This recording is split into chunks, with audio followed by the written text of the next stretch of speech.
Houston at Kansas City, first game on the board, Saturday afternoon. Kansas City's an 8-point favorite at Bet365. The total is 41.5.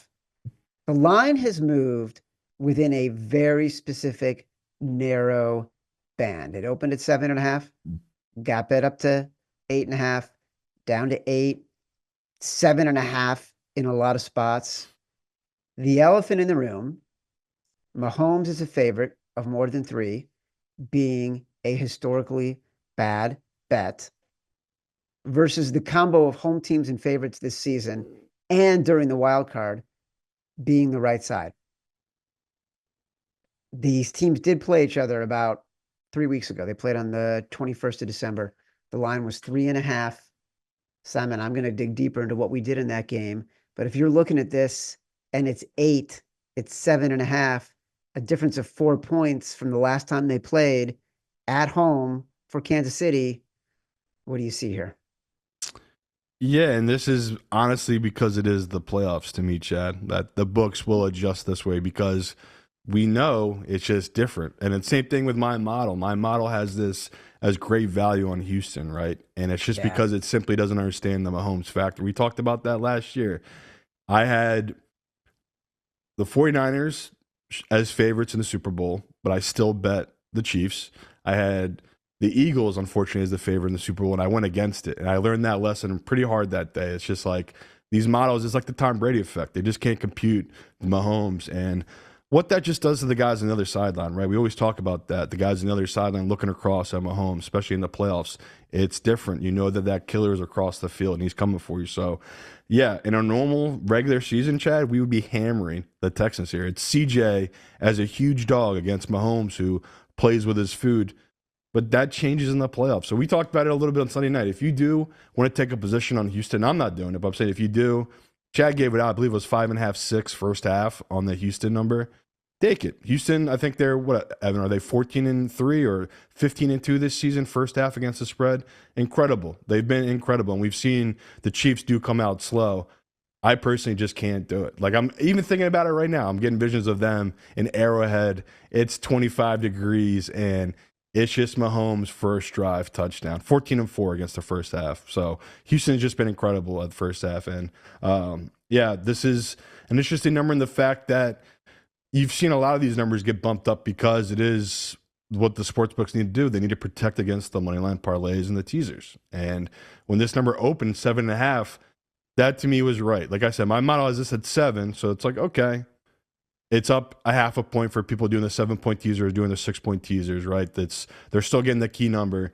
Now that it is up to 8.5, you know, that's crossed a bunch of key numbers at this point. This is now, if you do teaser, this is at 2.5, which is still value, but it's also a reason I could still see this keep going up. I could still see the books keep moving this just because the pros that are going to bet Houston, I don't know why they'd rush to bet it. It's the same thing we're going to talk about this week. Like, if you like the dogs, you kind of can be patient at this point because the numbers have basically moved to where they're going to be at this point. Like, they might keep going up because of public money and some professional money. They do like the favorites, but yeah, this spot for me, it's crazy to look back on last week. I should have went 6-0 on those unders. The only under I didn't hit was that fluke Houston Chargers game, which was like the stupidest over.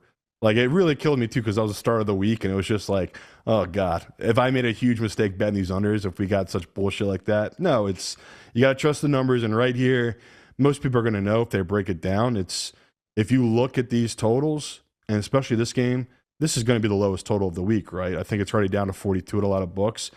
That's because we saw last week Houston has great pass rush. We know that the Chiefs have struggles on the offensive line. On the flip side, it's Spags in the playoffs. It's Spags at home in the playoffs. Like, the Chiefs dominate, unless it's Josh Allen, they dominate teams at home in this exact spot defensively. So, yeah, if you're looking for my early sides right now on Tuesday, like the Chiefs at this number, I'd bet it up to 9, 10.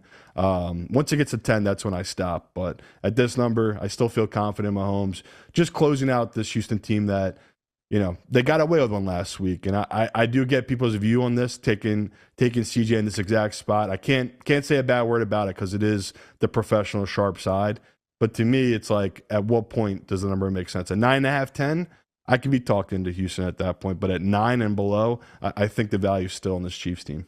So when they played on the 21st and the line was 3.5, to me, that was about up to that point. The Chiefs had been winning games by 1 point, 2 point, 3 points. They'd also been playing sort of with one arm tied behind their back in terms of the weapons, right? They were missing Jalen Watson on defense at cornerback. And we talked about this on the show a bunch. When Spags runs his offense or his defense, he really needs to have great coverage in the secondary. Well, it's possible Jalen Watson is coming back this week. They were playing, obviously, all season without Hollywood Brown. They played most of the season and were just getting DeAndre Hopkins into rhythm in the latter half of the year. Isaiah Pacheco, that was one of his first games. That to me is one of the biggest things, like Yeah, getting and that was Pacheco one of his back. first games back, right? So in the latter half of the year, forget about the Broncos game. In the 3 games before the Broncos game, when they sat everybody, they were favorites on the road against the Browns. Normally, you'd automatically want to fade the Chiefs in that spot. They won 21-7. The next week, they're 3.5 point favorites at home against the Texans. Again, historically, you want to fade Patrick Mahomes as more than a 3 point favorite. And they're going against a good defense and a good quarterback who struggled, but still a good quarterback. They win by 17 points. The next weekend, they're on the road again, 2 point favorites against the Steelers. It's a spot you want to smash. Mike Tomlin at home, rah, rah. They cover with ease. So at some point, and we bet, by the way, we did bet. I went back and looked. We bet the Chiefs against the Texans when they were 3.5 point favorites because we were starting to feel like this was a team that was coming into its own and through the hard phase and realizing how they were going to play once they got to the playoffs. I'm glad you're saying the Chiefs because I wanted to bet the Chiefs and I needed a little bit of reassurance. Another way, I wanted to bet Houston, honestly, coming into it, and I was like trying to find reasons, even looking for trends. I'll have to wait and see if Evans finds any better ones about why you should back Houston. But my biggest one was just, man, this feels like you're getting free points here because of these teasers and these parlays. But we talk all the time, like there's certain numbers that do make sense, and when you really dive into the numbers that back it up, and it's like, man, that Houston team, they definitely got away with one last week, and that's gonna be a theme this week about certain teams that are a little inflated, overrated from their previous week, and it feels like that might be here with Houston because I thought this would just be all Chiefs money, and we've had 2 days now, and I've talked to a bunch of different bookmakers, not just here in Jersey, a couple guys in PA, and it's plenty of Houston money at this point. So I think the public is still in the perspective of this Chiefs team is not this juggernaut 1 seed. Where I'm the other way, I'm like, this is one of the best runs we've ever seen, one of the best organizations, and they just always get better as the season goes along. And you just laid it out for people. Like you saw a turn as they've gotten back, these guys on offense have gotten healthy, that they can, if they want to, run up the score on these teams. And we've seen the playoffs, they don't take their foot off the gas. Like Andy Reid leans into it and tries to dominate these teams, especially at home. It feels weird to say people are sleeping on them, a 15-win, 2-time defending champ, #1 seed, but all of the attention is on Buffalo and Baltimore. Mm. And the one thing I think about with this defense that the Texans have, and everyone gets excited about Danielle Hunter and Will Anderson and how many sacks they had against the Chiefs and against the Chargers and what they did during the year. And I just think to myself, Patrick Mahomes is so hard to sack.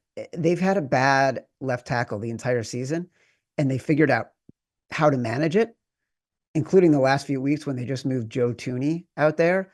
Patrick Mahomes on 3rd down knows exactly when to run. He is so frustrating to try to defend. I think he breaks your spirit. I really do. It's a big number. I'm not afraid of it. It's not a Simon Says. It's not an exec decision, but we're leaning the Chiefs here. And it seems to me, you mentioned the under, it's 41.5. That is the lowest total. The next one is 43.5 for the Eagles and Rams. I don't really have a strong opinion on the total here. I guess it depends on your book you're looking at. What are you looking at, Bet365? Because Yeah. I'm looking at our sponsor's book. I mean, in Jersey, there's Bet365 is 42, but if you shop around, there is a 42.5 out there at a very public book. But yeah, so that's literally come down while we've done the show. Like before we hopped on, there's a bunch of 42.5s, 42 out there. Now you're right, it's moving people. It's moving down to 41.5 at a lot of books. It's interesting because it might have been at 41.5 yesterday. But I just looked this morning and it was 40. What must have gone up at Bet365 at least. Huh. Anyways, all right, 42. We'll call it 42. But do we like the under?